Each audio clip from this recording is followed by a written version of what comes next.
Hello and welcome to another edition of the Tigers Down Under. I'm your host, as always, Alex, and with me today I have Logan. Good evening, Alex, and everyone.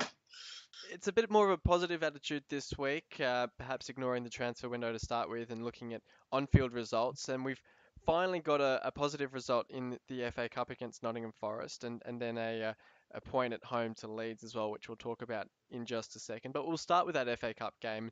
And it's interesting. I was saying to Dan last week that uh, funny things about different competitions, cups, whatever it is, that the form of the league can go out the window and you can actually get a decent result once in a while. So that's exactly what it was against Forest, and we're through to the next round. So what did you make of the game, Logan? Yeah, certainly draw some or mirror some great images from last season when we had that glorious cup run under Mike Phelan, and around the same time ended up actually winning a semi-final against Man United, nonetheless, despite bowing out on aggregate. So there's definitely some romance in the cup that is still alive for us, and I think given the turbulent times that we've been experiencing as of late, a win certainly at home in front of a very modest crowd can't do us any real damage. And we're looking certainly at this point when we find ourselves in a relegation fight to beat a team of Nottingham Forest who had a couple of big victories of their own in the league. To knock them off was certainly inspiring, and I guess in many ways the talking point for it that everyone will certainly be enjoying was the fact that Adkins actually decided to put on a pretty impressive attacking lineup, and they delivered. Yeah, I always like a good cup run. I think the 2014 FA Cup run will always mean that progressing in the cup will always bring back fond memories, and it's never a bad thing. I think to win a football match, it's never bad to get some confidence and some game time into players who might not necessarily have otherwise gotten that game time. And we did make some changes. For instance, Marshall coming in bodes well for him to sort of get back out on the pitch and actually be playing games. Stewart starting the game and by all accounts playing pretty well. Evandro as well. And as you say, it's a very attacking attitude from Adkins. And the cynical view might be, well, he didn't want to replay, so he just sort of wanted to go out there all guns blazing, and either we win the game or we lose the game, but don't leave anything out on the pitch. Um, but of course, we looked quite good. Bowen back in his natural position on the right, scoring a goal. Dicko looking really good up top as well. So positive signs from the players, and it was a great performance all round.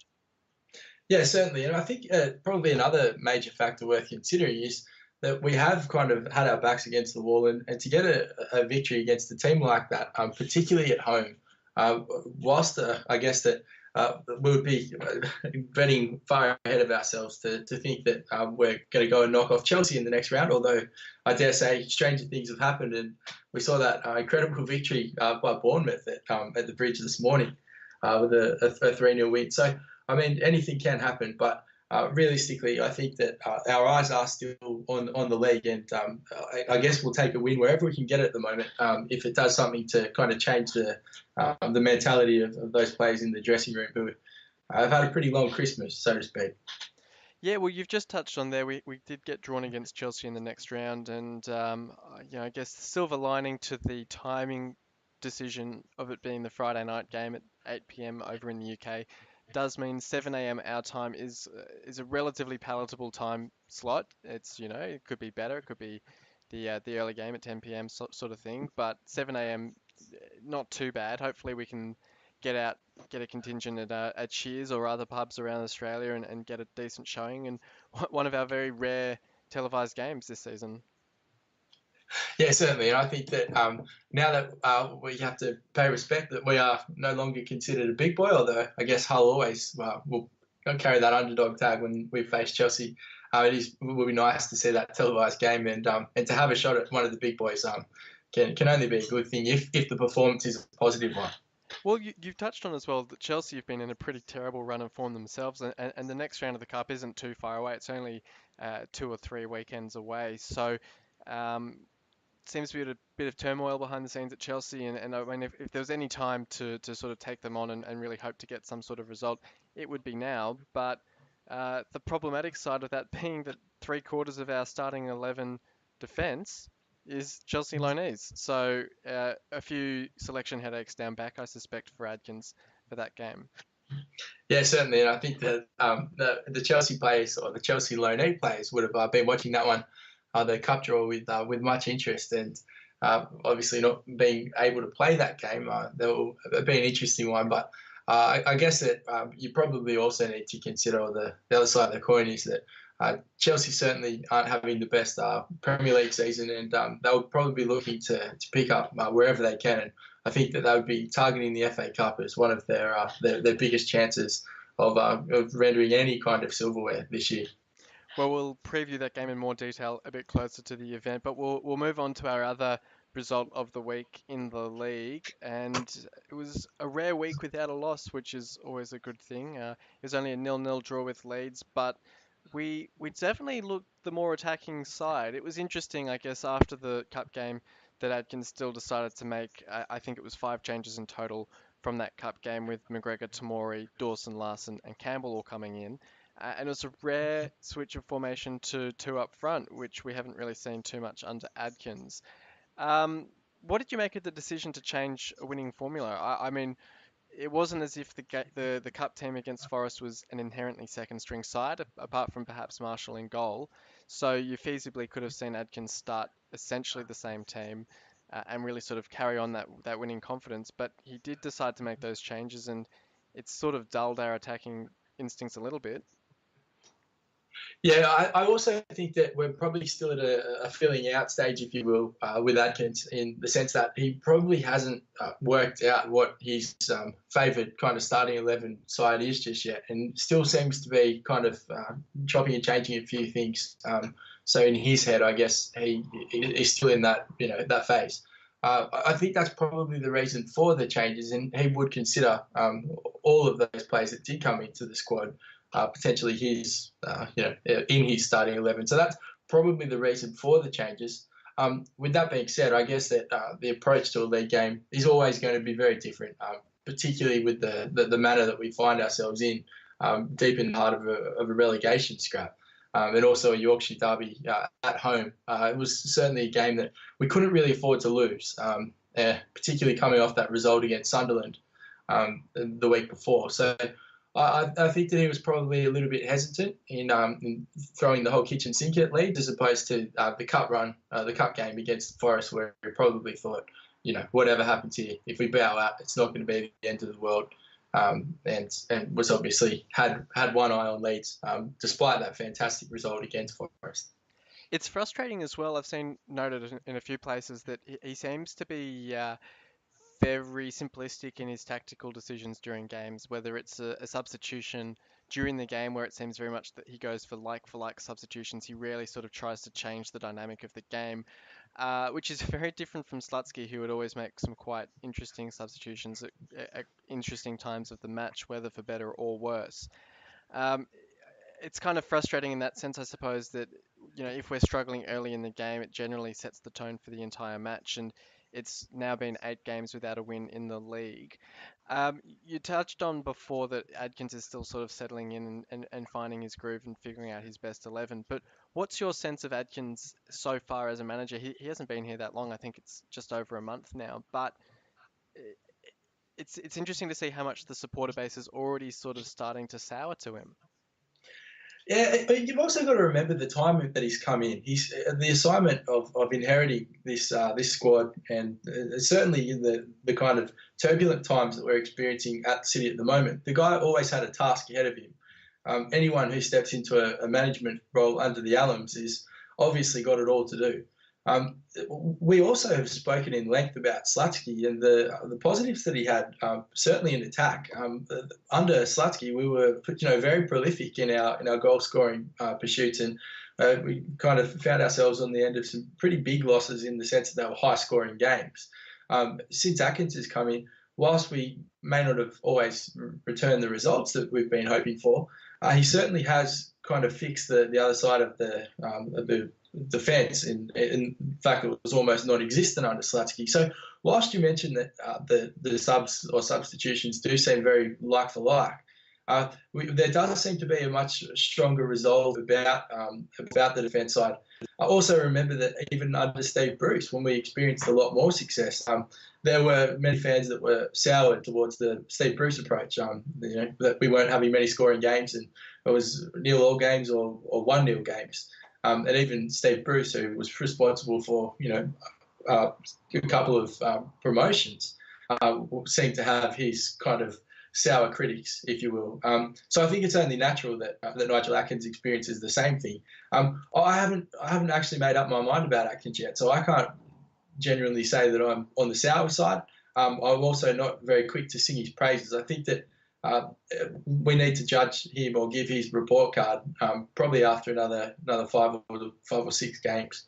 But until then, I think that we really need to give him that time to work out his team and work out his formula of how he plays. And once we've done that, only then will we have a true indication of whether we've signed ourselves a good manager or if this is a kind of a job that's beyond his capabilities. So I guess then it's sort of as a summary of this game against Leeds, do you see it as a point gained or 2 points dropped?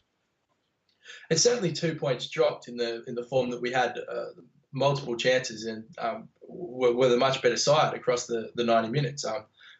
But at the same sense, we were probably the better side when we played them in Ellen Road, and we're on the receiving end of a loss because of the infamous McGregor error. So I mean, look, it's you would much rather have taken the point than had a performance like we did away from home and end up with nothing. So it seems at this moment in time, it doesn't matter who we play. Even if we're bossing the game, we're not picking up the points, and that's the true concern. Nigel Adkins was very quick to point out to David Burns in the post-match conference about how many times the ball was in the box and how much we controlled the game. But the fact of the matter is, we're not picking up points, and I think that the longer we stay in this bottom three kind of area, the more the fans are going to be unsettled. Because, quite frankly, it's not good enough for the team we have on paper and the quality that we do have in our side. Granted, we are missing probably our most dangerous player in Hernandez. We certainly shouldn't be where we are. Yeah, so hopefully we can pull ourselves out of that fight in the coming weeks. We kind of say this every week. It just takes a couple of wins, and all of a sudden things can look very different. But we've got to start stringing a couple of wins together. I suspect we're not going to be able to survive on draws, even if we creep away from the relegation zone a point at a time. We also had today the closing of the transfer window. We'll have our regular transfer window special, which we'll record and go into depth about our signings, players that left or almost left in the case for this window, all that sort of thing. We'll do that later this week. But just on the surface of it, we've signed 2 players, a centre back and a winger, McDonald and Wilson. McDonald from Barnsley on a permanent deal for I think it was 2.5 years with an option for another year, as the club tends to do with its contracts these days.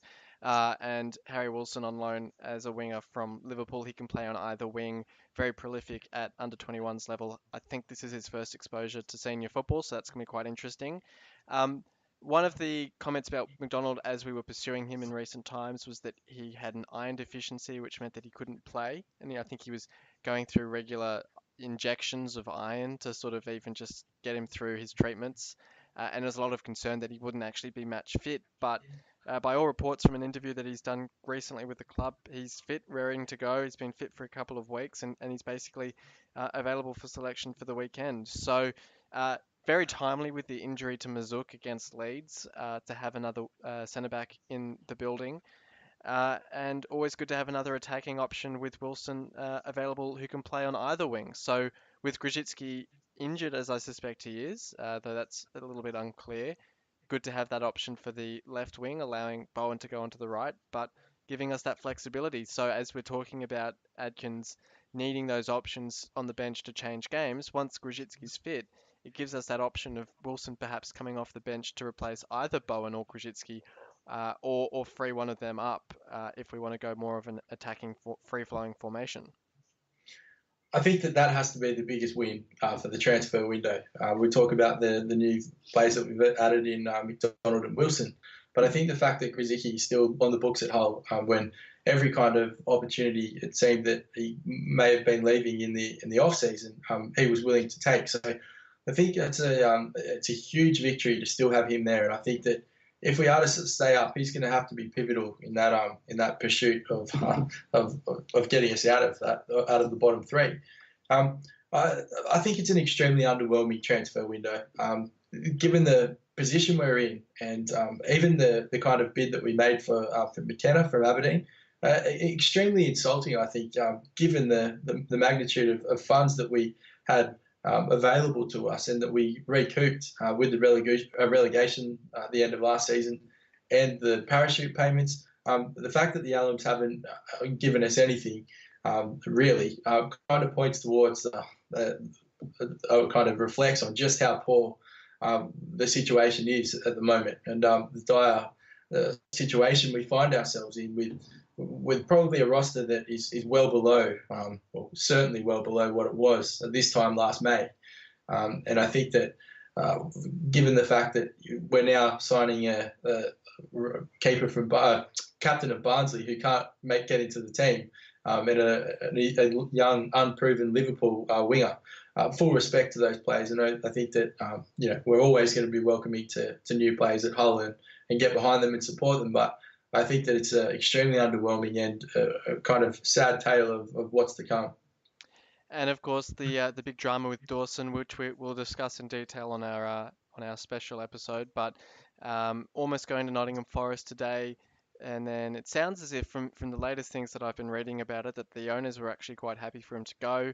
Then there was a bit of uproar, perhaps at the Hall of Fame dinner, or on Twitter or wherever, and they pulled the plug on the deal, and he's still here. So it's going to be an interesting one up until the summer, where it sounds as if there's essentially a deal in place for him to go to Forest in the summer. How that's sort of handled by him and by the club going forward for the next 6 months. I'm not too concerned about that. I think that Dawson's probably been in football long enough and is, certainly an incredible steward of Tottenham.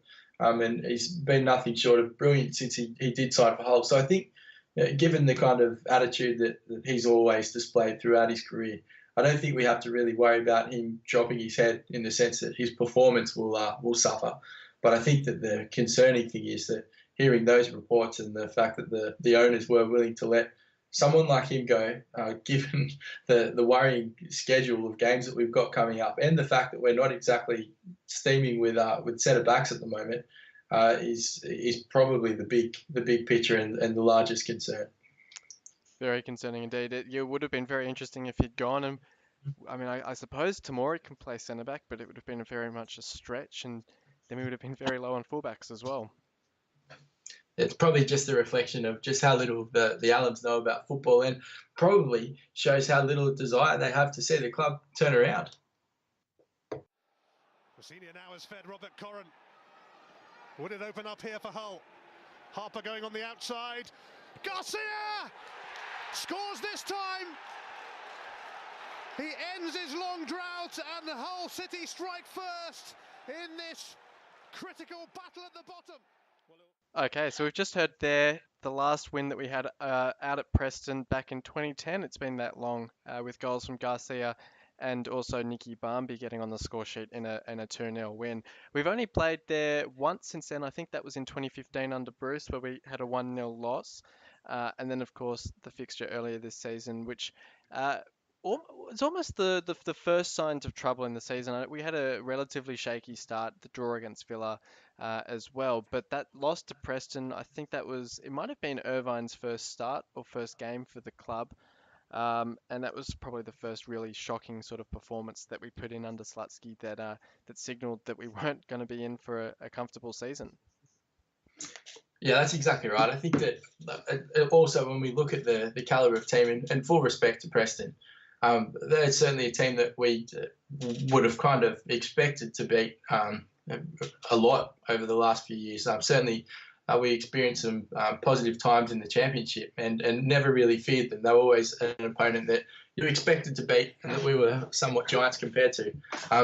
How times have changed, and you would expect them to start overwhelming favourites, and fair play to them, they're having a cracking season. So I think that this weekend poses an incredibly tough challenge for us, and I think that it's obviously we've got an away hoodoo that we can't seem to break, and certainly don't really reek of confidence heading into those battles. But yeah, Preston are a decent side, and I think that it's going to be a huge battle this weekend, regardless of what side they put out or what side we put out. I think that they're going to be hard to beat.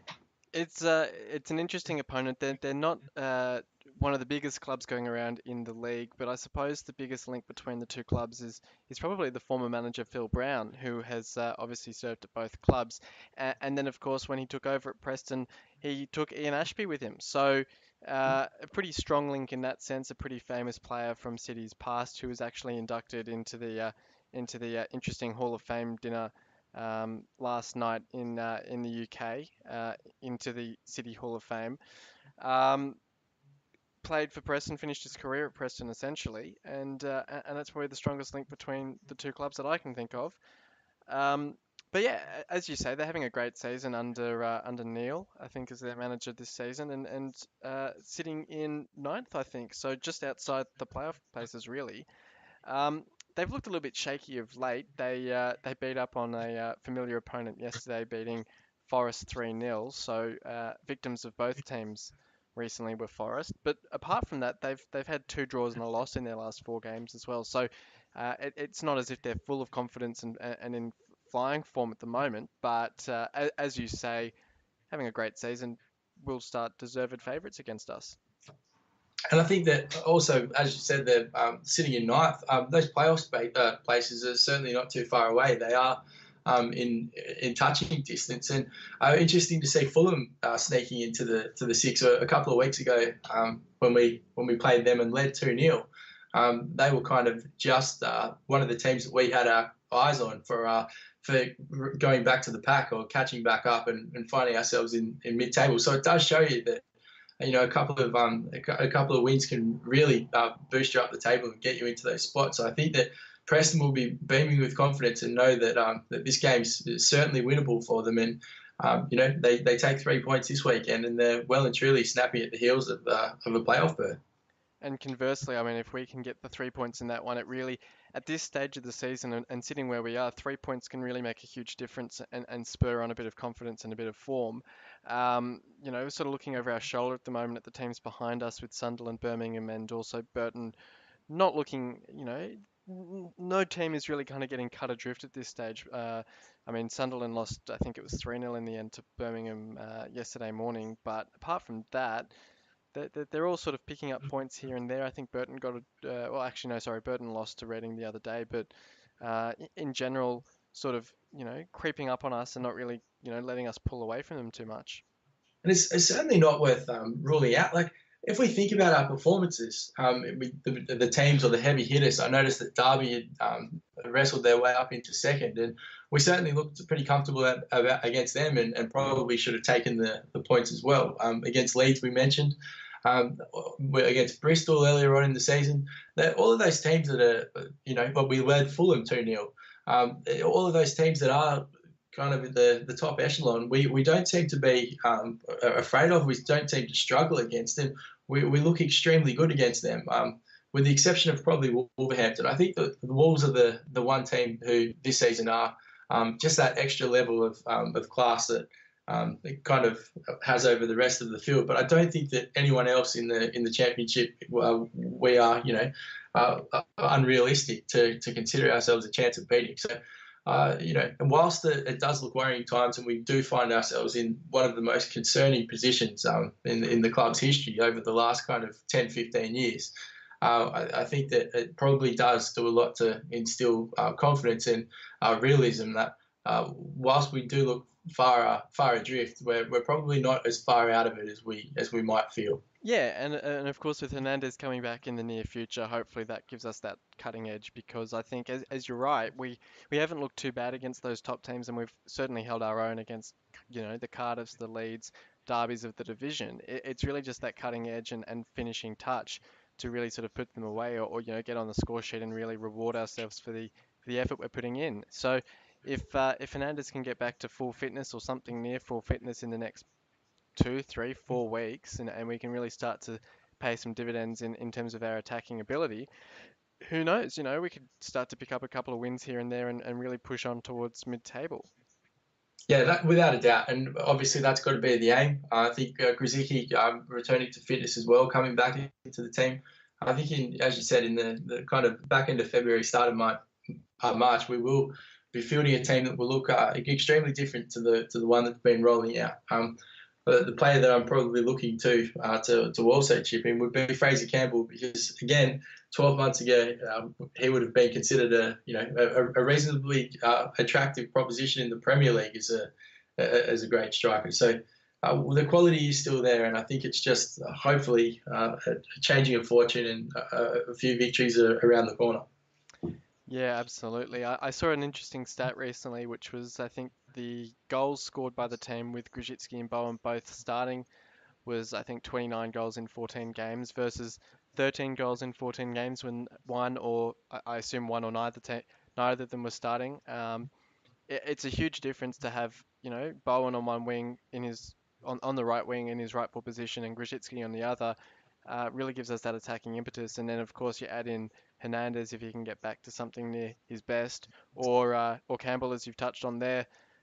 We suddenly look a whole different prospect, and as much as we've sort of criticised or commented on the lack of attacking under Adkins, his options have certainly been limited when it comes to his attacking players.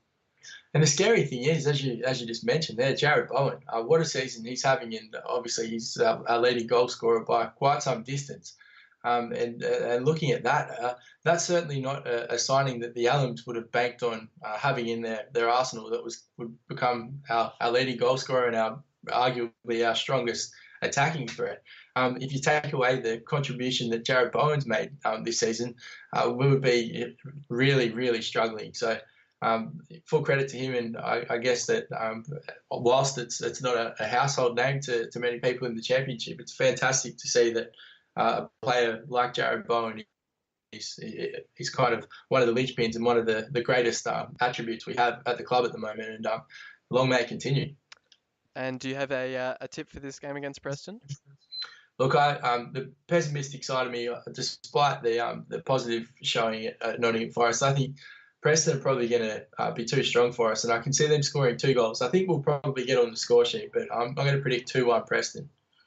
Yeah, I suspect you're right on that one. I can see Preston getting the win in this one relatively comfortably. I think, as I've sort of commented on before, Adkins at the moment at least seems to be very one tone.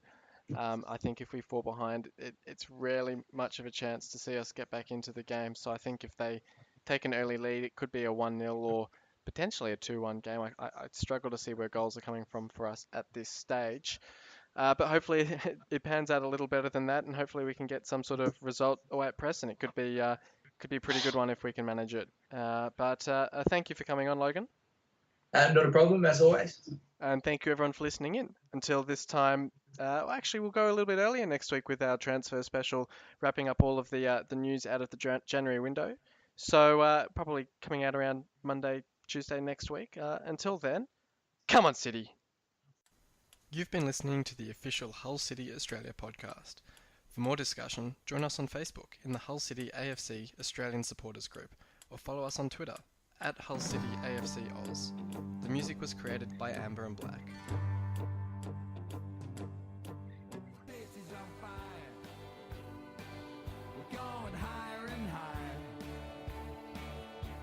There's no turning back 'cause you're